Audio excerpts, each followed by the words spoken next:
اللہ اللہ اللہ اللہ۔ ایک سوال ایڈوکیٹ محسن کا ہمارے پاس آیا، کیا اگر کسی شخص کے پاس رمضان سے کچھ پہلے ہی 1 لاکھ کی رقم یا 2 لاکھ کی رقم اس کے پاس آ جاتی ہے تو کیا اس رقم کی بھی وہ زکوٰۃ دے گا یا نہیں؟ ان کا سوال یہ تھا کہ ابھی سال اس کا پورا نہیں ہوا ہے اور سال کے پورا ہونے سے پہلے ہی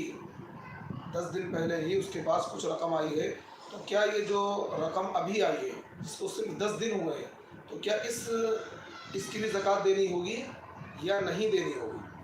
تو دیکھیے، اس مال کی بھی زکوٰۃ دینی ہوگی، اور ایک اصول یاد رکھیے گا کہ ہر مال پر سال کا گزرنا شرط نہیں ہے، ہر مال پر سال کا گزرنا شرط نہیں ہے، صرف نصاب پر سال گزر جائے تو آپ کو زکوٰۃ دینی ہوگی۔ تو اس لیے اگر کوئی بندہ صاحب نصاب ہے اور اس کا سال مثال کے طور پر پہلے رمضان کو پورا ہوتا ہے، پہلے روزے کو پورا ہوتا ہے،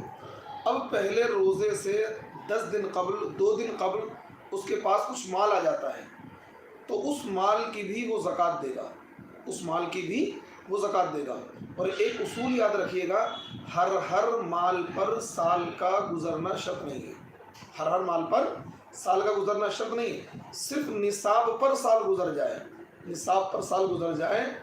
تو اس کو کیا ہے، زکوٰۃ ادا کرنی ہوگی۔ اس کو ایک ایگزامپل سے سمجھیے۔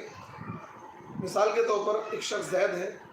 یا کوئی بھی نام فرض کر لیجئے، اس بندے کے پاس پہلے روزے کو 50,000 روپے آتے ہیں۔ اب کیونکہ 50,000 روپے پر زکوٰۃ فرض ہو جاتی ہے، کیونکہ 612 گرام چاندی کی قیمت سے زیادہ ہے یہ، کیونکہ زکوٰۃ کا جو نصاب ہے 612 گرام چاندی کی قیمت یا 612 گرام چاندی ہونی چاہیے، تو اس بندے کے اوپر زکوٰۃ فرض ہو گئی۔ اب کیونکہ زکوٰۃ فرض ہوتی ہے اور اس کے بعد جب اس رقم پر سال گزرتا ہے جب دینی ہوتی ہے، تو زکوٰۃ تو مال کے آتے ہی فرض ہو جاتی ہے، لیکن اس کی ادائیگی سال بھر کے بعد ہوتی ہے۔ اب اس بندے کے اوپر زکوٰۃ تو فرض ہو گئی، اب وہ وقت گزرتا گیا، کچھ پیسے آئے، کبھی کم ہو گئے، کبھی زیادہ ہو گئے، کبھی یہی رقم 60 ہو گئی، کبھی 70 ہو گئی، کبھی 1 لاکھ پہنچ گئی، کبھی کیا ہے 40 رہے، لیکن سال کے اکثر حصے میں اس کے پاس یہ 50,000 روپے بنے رہے، یعنی 50,000 روپے اس کے پاس تھے لگ بھگ، کبھی کم ہوئے تو کبھی زیادہ ہوئے، لیکن سال کے اکثر حصے میں، یعنی مان کے چلیے سال 12 مہینے کا ہوتا ہے تو 6-7 مہینے سال میں ایسے ہیں جن میں وہ کیا ہے صاحب نصاب رہا، 50,000 تو اس کے پاس رہے۔ اب عین پہلے رمضان سے 2 دن پہلے اس کے بعد 1 لاکھ کی رقم اور آ جاتی ہے، تو وہ اس 1 لاکھ کی بھی اسے زکوٰۃ دینی ہوگی۔ کیوں؟ کیونکہ ہر مال پر سال کا گزرنا شرط نہیں ہے، بلکہ صرف نصاب پر سال گزر جائے، صرف نصاب پر سال گزر جائے یہ ضروری ہے۔ تو اب کیونکہ 50,000 روپے پر سال گزر گیا ہے تو اس لیے جو رقم 1 دن پہلے 2 دن پہلے آئی ہے اس پر بھی اس کو زکوٰۃ دینی ہوگی۔